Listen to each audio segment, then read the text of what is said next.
Cheyenne Fox.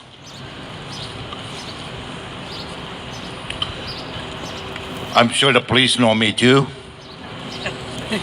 but I don't know any of them. Couldn't care less about them. Just like what happened to Colton. Shame. Let's hear that. Shame. They don't treat our families very good. Not at all. And I've been coming to this vigil too for a number of years. Never say anything. I just come here. I also was talking to my Mohawk friends. We all went to jail together, a lot of us, because of this Michigan murdered women. And we took the rails because Harper at that time didn't listen to us. Shame. Shame. And then all of a sudden, so we ended up in jail. And I honor those people today that took the time. I also want to honor the women that got killed the same time as my daughter got killed.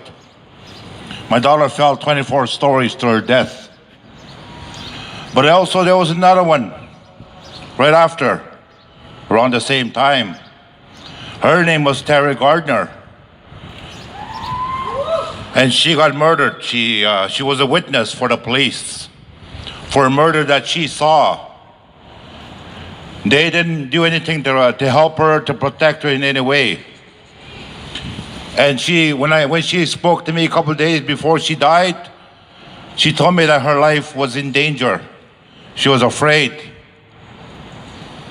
Again, they didn't help her. Shame! Shame! Right after that, you know about Bella? Where's Bella's picture? Right there, right in front of me, Bella. Right there. That's Bella right there. She fell off the building too. When we met with the police, with my inquiries, we had a PhD Native student there with us. And before we went to the police, she did a research on it before we met with the police. And she found out that our women do not jump from the buildings, ever. Shame. Shame. So we know what goes on out here. And those are 3 women that I'm talking about. And there's been a lot more ever since.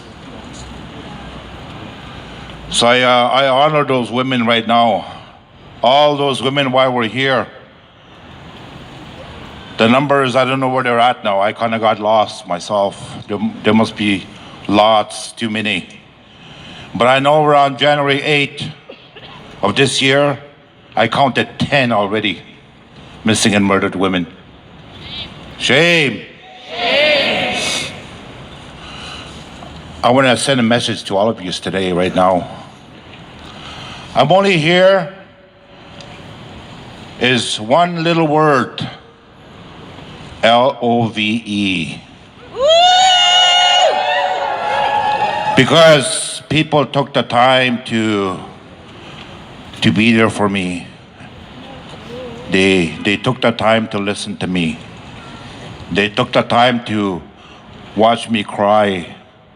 They took the time to give me ceremony. And that you can never replace that with anything.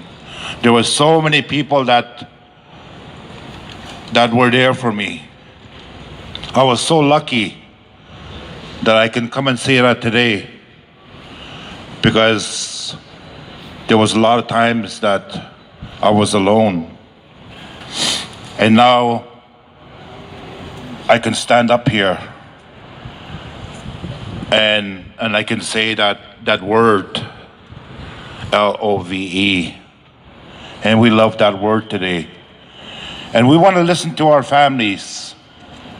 We want to listen to them, because they're not going to get that at the inquiry. We have to give that to them. We have to listen. We have to support our women. as best we know how. Because if it wasn't for some hope in my life, if I didn't feel that from you throughout the time that I've been here, this is my home too, and I would never be here. Because all the time, almost every week when I first lost my daughter, I wanted to, every Thursday would be the time that we came together. So every Thursday I would drive down from my home. Is it going to be the drum social, which happens on Thursdays? Or is it going to be me slamming my car in the transport? I didn't have to do any of that. I didn't have to wrap my car around a transport. The drum went out every time. And I decided, you know what, I'm going to the drum. Every Thursday it was like that for almost a year. The drum went out. And I see that resilience today in people. I see that resilience today. That love that we have for each other. Even the allies that we have, and coming together to support the Anishinaabe people of this country. That's there. Most of you know about this inquiry, and it's very shameful the way it's going.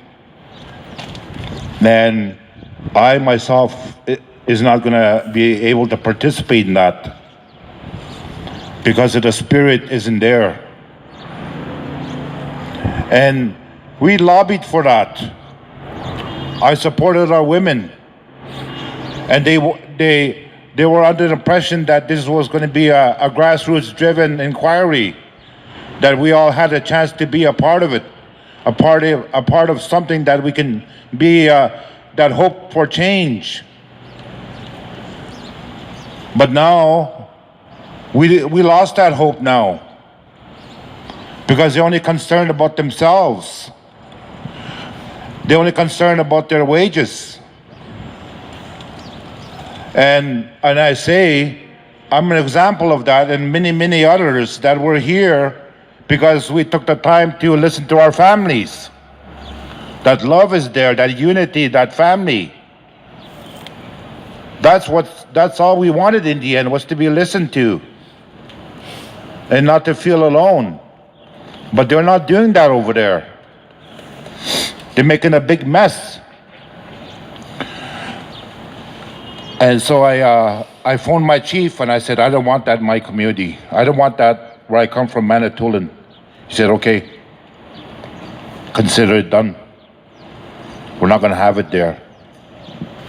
And so that's where we're at. I'm going to only participate in these programs that, not programs, but these, like Lisa Zomick ran a really good workshop in Sudbury for our women. And if Lisa was here, I wish she could hear me. Lisa Zomick. That's where we want to go. We already know what's going on. We already know, like, we need to move forward, you know? We need to move forward and heal. Not in some inquiry where it's going to hurt us. Because I went to a hearing on this issue in Ottawa not very long ago. And one of the chiefs stopped a girl from jumping off the building. That was pretty scary. Because it was too much, because of this, what it was bringing out. It created for her if he wasn't there, I know for sure that she would have jumped. We don't want our women dying that way.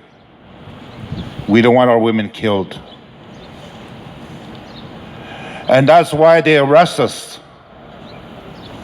They arrest us in Tyendinaga. They arrest us here. They kill our people, our men, and our women. And I'm going to end it with that almost here.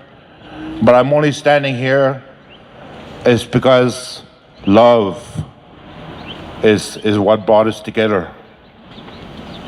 And my good friend is here, Meg.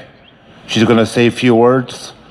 But just know that, don't put your support behind that inquiry, because it's going to make it's not doing what it's supposed to do. Okay? Miigwech.